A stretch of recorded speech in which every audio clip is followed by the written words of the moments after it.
Hey there, nation. It is I, Commander Cheapskate, and welcome to the show where we help you to play miniatures wargaming on a budget. And welcome to another episode of Way of the Underhive. This series is dedicated to helping brand new players to Necromunda build their starting rosters and learn more about the game mechanics of their favorite gangs. And on this episode, we will discuss playing a Narco Lords Outcast gang for Necromunda Ash Wastes. We will be discussing this gang's strengths and weaknesses, their fighters, their playstyle, and provide critical information that you can use in your campaign. So that being said, let's go ahead and talk about how you can play Narco Lords and Ash Waste Nomad and the Ash Waste campaigns, and start off by talking about Dramatis Personae leaders that will form the core of your gang. Alright, so with the new Outcast gangs, Dramatis Personae, which are the special named characters, can now be leaders. I mean, there are a lot of really cool Dramatis Personae special characters out there in the various Necromunda rulebooks. There's so much variety of stats, skills, playstyle, it can almost be overwhelming in the different choices that you certainly have. You have Dramatis Personae that are inside of each of the house books, also in the Book of the Peril, the Book of Judgment, the Book of Outcasts.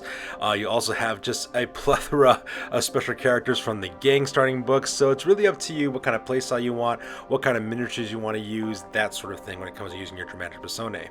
Now, there are some positive and negative effects of using Dramatis Personae for your leaders, for your Outcast gang. So first of all, let's go ahead and talk about the positives. Now, just like with any other Outcast leader, you can choose your archetypes, your affiliation for your Dramatis Personae as well, which means your Dramatis Personae characters can also gain experience, and they can also purchase new war gear as the campaign progresses, which is really awesome to start off with. Not to mention, Dramatis Personae usually start off with better stats, equipment, skills, and special rules right at the start of your campaign, so it does give you a leg up over other gangs in terms of the starting equipment that you could usually start with. Another cool feature about Dramatis Personae is that they allow you to hire a partner as well. Some cases you can actually hire one character and they can recruit another character at the same time, so because you can get two of them to make up your gang. At the same time, some of these guys also have some very unique special rules and game mechanics on some of them that really alter the way games are played. So because of that, having these guys is a really good way to get a good edge for an Outcast gang, especially if you can't get a starting allegation for your gang like with the Iron Guild or the Narco Lords, for example. So these are some of the positives that are really good about having Dramatis Personae leaders in your Outcast gang. Now, while there are a lot of positives for having Dramatis Personae for being the leaders of your Outcast gang, there are some extreme negatives. First of all, they eat up a lot of your starting credits to field them. And the reason why is because they do have better stats, they do have better equipment, as well as better skills, so because of that, they're going to cost a premium as well. At the same time, there might not be any miniatures yet available for some of these Dramatis Personae, which means you'll need to either proxy or convert your own miniatures. I know some people are really big on the whole WYSIWYG idea, which stands for what you see is what you get, so because of that, it may be a little more difficult for players, especially if they really want to have that look to their gang. At the same time, Forge World does offer some Dramatis Personae for different gangs, but let's face it, Forge World is extremely expensive, especially for those who are living in the United States or in Australia. I can't even begin to describe how bad it is for people in Australia. So because of that, that could be also super expensive as well. At the same time, there's also another aspect of Dramatis Personae that is not so great, and that is basically they have this really ridiculous rule. The idea is that if you do recruit Dramatis Personae for your character, you can't purchase any new war gear for them at the start of the campaign without substituting all of their old gear, which is a ridiculous rule. So basically, let's pretend that you're a Dramatis Personae, you have a lot of these weapons and equipment, but let's say you start off with flak armor, but you don't want to start with flak armor, you want to get mesh armor for your fighter instead.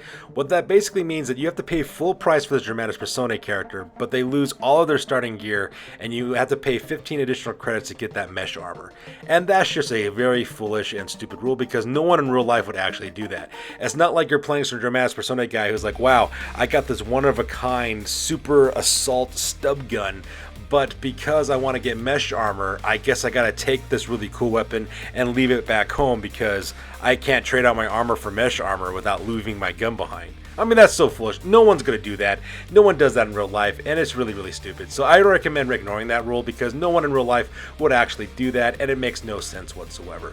I know they put that rule in there to satisfy the wants and needs of the balance bandwagon, and that's pretty much all it's designed for. So ignore their hate, ignore their tears, and ignore that rule, because it's absolutely ridiculous.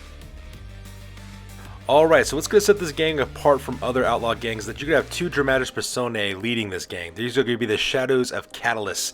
These are the two special character bounty hunters that are from the Book of the Peril. So your leader is going to be Arbelesta Raen Catallus. She's going to cost you 250 credits. She's got a 5-inch movement, 6+ weapon skill, 2+ ballistic skill. She's got 3 strength, 3 toughness, 2 wounds, 3+ initiative, 1 attack. She has 7 leadership, 7 cool, 6 willpower, as well as 6 intelligence.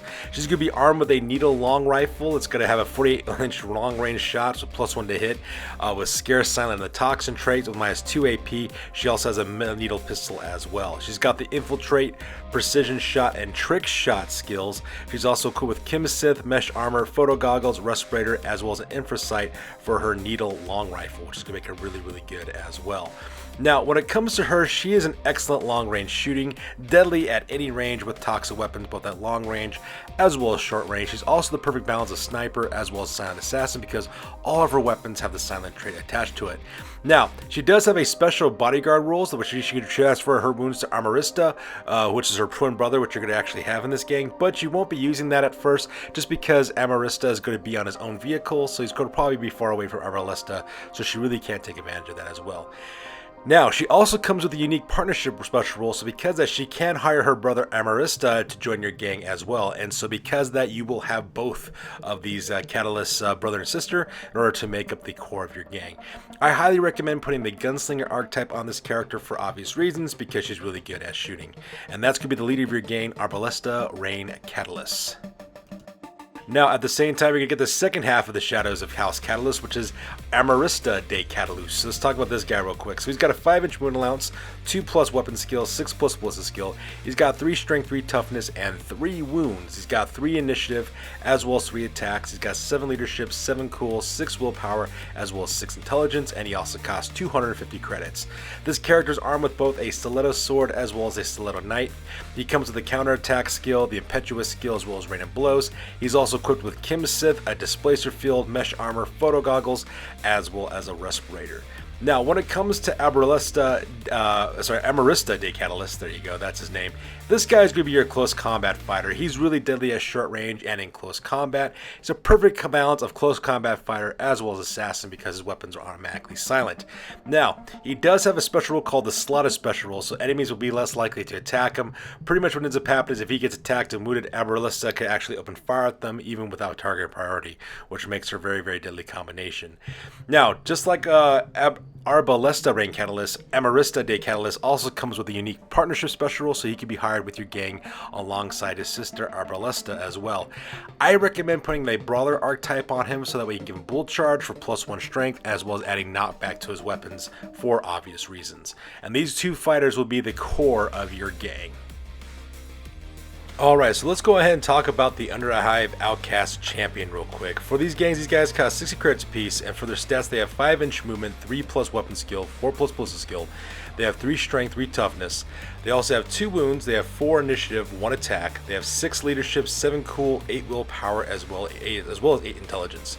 So let's go on and talk about these guys real quick. So when it comes to the Underhive Outcast Champions, they're very versatile, and the reason why is because their stats are pretty much mediocre. Now that's both a good and a bad thing. While it might be bad because they can't excel at any one given thing, whether it's shooting or close combat, it does allow them to be able to equip a large variety of weapons and fulfill any role that you need them to fulfill within your gang as well. Now when it also comes to your guys' Underhive Outcast Champions, archetypes of course are very, very important, but the problem with these guys though is that their archetypes are very limited for their skills in my opinion.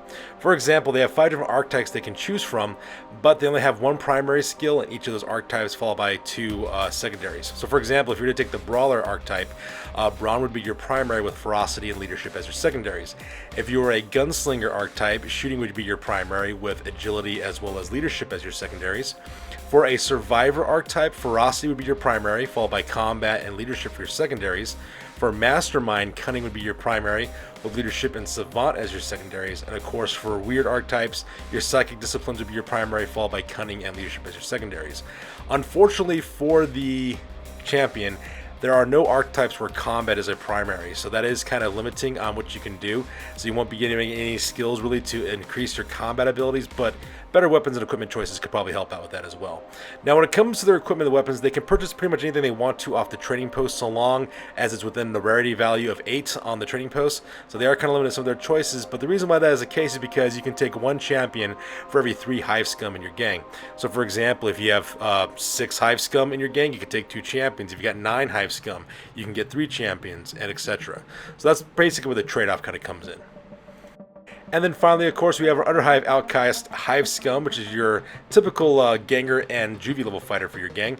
These guys cost 30 credits apiece. For their stats, they have 5-inch movement, 4+ weapon skill and ballistic skill, 3 strength and toughness. They have 1 wound, 4+ for initiative, 1 attack. They have 8+ for leadership, cool, willpower, and intelligence.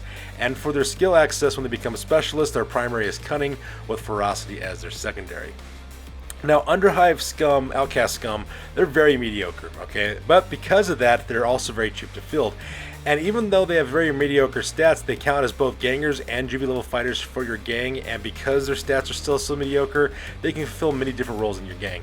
You can equip them as shooters, close combat, you can use them as support, you can use them as suicide bombers, especially now that you can also put them on waster dirt bikes. They make great pursuers on waster dirt bikes, for example. So there's a variety of things you can do with these guys to fulfill pretty much any role that you want to. And plus, if you decide to make it into a delegation gang, you can also take better weapons equipment from the delegation lists as well. So that's another cool thing about Outcast Hive Scum as well.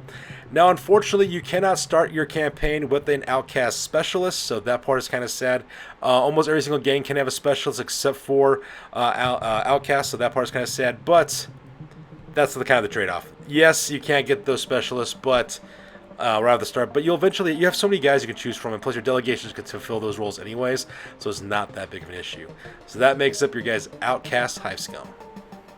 So let's go ahead and talk about the gang. I call it the Shadows of Catallus Narco Lords Outcast gang. It's going to cost you 1,400 credits. Your leader is going to be Arbelesta Raen Catallus at 250 credits. She's going to have the Gunslinger Archetype as well as mesh armor, needle long rifle with an Infra-Sight, a needle pistol.